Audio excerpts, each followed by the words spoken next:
السلام عليكم ورحمة الله وبركاته. إن شاء الله معادنا النهاردة مع كبسولة جديدة من كبسولات الجودة. سنة جديدة 2023 في الكواليتي بقى. هنعمل إيه؟ عند كل بداية سنة أو كل نهاية سنة بيحصل حاجة اسمها المانجمنت ريفيو، ودي حاجة مهمة جدا. مواصفة الايزو ما قالتش تحصل كل قد إيه، قالت إن هي تحصل بطريقة دورية. فحضرتك ممكن تعمل اقل حاجه مره في السنه، فانا هفترض على الاقل مره في السنه. هنعمل ايه بقى في المانجمنت ريفيو ده؟ اولا عرفنا هو كل قد ايه. ثانيا مين اللي هيحضره؟ التوب مانجمنت، من اول السي او، شيرمان بقى، فايس شيرمان، ممكن نوصل لحد ما نوصل للمانجرز عادي. بس هم الناس اصحاب القرار، عشان نشوف احنا كنا ناويين نعمل ايه وعملنا ايه. ما السنه خلصت خلاص، عايزين نعرف احنا عملنا ايه. مواصفه الايزو بتحدد بند رقم 9 موجود فيه المانجمنت ريفيو، بس انا هدردش معاكم في شويه بنود كده من مهمه فيه. اول حاجه خالص لازم نعرف احنا كنا متفقين على ايه. فعشان كده لازم نعرف السنه اللي فاتت كانت الميتنج مينتس ايه. الميتنج اللي احنا عملناه بتاع المانجمنت ريفيو ميتنج ده اتفقنا فيه على ايه؟ ايه هو المينتس اوف ميتنج؟ ايه هي الاكشن بلان اللي احنا حاطينها؟ عشان نعرف احنا كنا عاملين اكشن بلان ايه ونفذنا منها ايه. دي اول حاجه. تاني حاجه لازم نكون عارفين الاوبجكتيفز بتاعتنا كانت ايه، الاهداف بتاعتنا بالتارجتس اللي كانت موجوده، كنا ناويين نعمل ايه وحققنا الكلام ده. هنعرفه كمان شويه بقى. انا مش عايزك تطلع ارقام، انا عايزك بس نقول احنا كنا ناويين نعمل 1 2 3. حاجه تانية مهمه جدا، لازم نحدد احنا البوليسيز بتاعتنا، السياسات والبروسيجرز دي كانت متوافقه معانا، متناسبه معانا ولا لا، علشان لو مش متناسبه نبتدي نفكر ان احنا نطورها.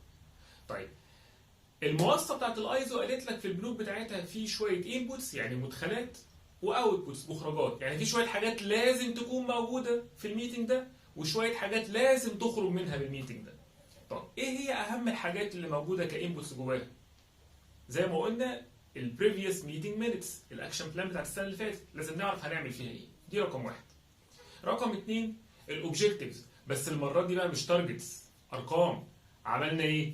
ها، يا اداره الكواليتي، ايه هي الاوبجكتيف بتاعتك؟ 1 2 3 4. عملت فيهم ايه؟ بالارقام، بالايفيدنس، بالادله. وريني عملت ايه. يا اتش ار، يا بروكيورمنت، يا اوبريشن، يا بروجكت كنترول، يا بزنس ديفلوبمنت، يا بلاننج، يا تندر. كل واحد يطلع اللي عنده، متجمعين كلهم عند الكواليتي. طب ايه تاني؟ عملنا اوديتس، مراجعات داخليه وخارجيه، لازم نشوف النتائج. عملنا ايه بقى؟ جبتوا كام؟ ايه هي الاوتكم؟ ايه هي المخرجات اللي خرجت من هنا؟ الاناليسيز اللي طلع. عندنا ان سي ارز قد ايه؟ تقارير عدم مطابقه. عندنا نوتس واوبزرفيشنز قد ايه؟ ايه احتياجنا للتطوير؟ هنطور ايه؟ كل ده بيطلع من الحاجات دي كلها. في حاجات تانية، الكاستمر. ما هو خد بالك السياسات اللي انت، او السياسه اللي كنت عاملها في الاول كان فيها شويه حاجات انت قلت هتلتزم بيها، يبقى لازم نشوف انت التزمت ولا ما التزمتش. الكاستمر، الفيدباك بتاعه، هل هو كويس ولا وحش؟ جمعت الكلام ده كله، الناس بعتت لك. طب الكاستمر سيرفي نفسه، حضرتك طلبت من الكاستمر ان هو يبعت لك الحاجه، يبعت لك رايه فيه. طب في حاجه تانية، الكومبلينز. طب هو بعت لك شكاوى، حضرتك بصيت عليها، طب عملت فيها ايه؟ طب انت بقى البروسيجرز بتاعتك حلوه تمام ولا محتاجه تطوير؟ عايزين نظبطها ولا مش عايزين نظبطها؟ في احتياج للتطوير والتشينج بتاعها ولا مفيش احتياج؟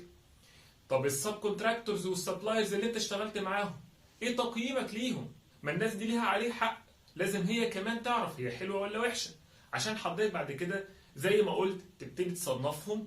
واللي مش كويس فيه بس تقدر تشتغل عليه وتطوره هتشتغل عليه، واللي مش كويس فيهم وللاسف مش هتشتغل معاه يبقى هتقول له باي باي. والكويس تقول له انت كويس، او نقط التطوير بتاعته ايه، او نقط القوه بتاعته ايه. الريسك هتعمل ايه فيه؟ قلنا عندنا من السوات اناليسيز السترينث والويكنس والاوبورتيونيتي، كل الكلام ده حددناه وعملنا ريسك اناليسيز. دلوقتي بقى وصلنا لايه؟ الريسكات اللي جايه هنعمل فيها ايه؟ طب الماركت نفسه، القوانين الجديده، في قوانين جديده ظهرت ولا ما ظهرتش؟ هنعمل فيها ايه؟ هنشتغل عليها ازاي؟ طب الماركت نفسه، حجم السوق اللي موجود، الانفليشن اللي حصل زي الدولار مثلا وزي الجنيه وزي نسب الفوائد والحاجات دي كلها اثرت على الشغل، طبعا اثرت، هنعمل فيها ايه؟ كل الكلام ده نبتدي نتناقشه. تمام. في حاجات تانية، الليسونز ليرند، ها يا اخوانا عملنا ايه السنه اللي فاتت؟ ايه الدروس المستفاده بتاعتنا؟ طب هنطور منها ازاي؟ طب ده في سيستمز جديده طلعت ديجيتال، طب هنشتغل بالحاجات الديجيتال دي، في تكنولوجي جديده ممكن نطورها عندنا نقدر نشتغل عليها، في شويه حاجات كتير قوي. عشان كده لازم نقعد كتوب مانجمنت نفصص كل الحاجات دي مع بعض، وما ينفعش نسكت، لازم نشتغل ولازم نحدد ولازم تحط اكشن بلان للسنه الجديده، ولازم تعمل حاجات للسنه الجديده، اوبجكتيفز جديده واوديت بلان جديده وكاستمرز جداد وسب كونتراكتور وسبلايرز جداد، او هم بس نشتغل زي ما بيقولوا كده ايه، نرجلش شويه، نجيب الزياده نطور فيهم نحسن منهم، عشان في النهايه نوصل ان الكواليتي مانجمنت سيستم بتاعنا اللي هو بتاعنا كلنا، مش بتاعنا بس، مش بتاعك الكواليتي، كلنا على بعض بنشتغل بكواليتي مانجمنت سيستم، يكون سيستم قوي ويكون متطور ونقدر نواكب بيه اي تطورات بتحصل لنا. ان شاء الله هيكون المره الجايه في اختلاف شويه في الفيديوهات، وباذن الله تكون علمي ينتفع به. وما تنساش تعمل سبسكرايب وشير لو عجبك الفيديوهات عشان غيرك يستفيد. والسلام عليكم ورحمه الله وبركاته.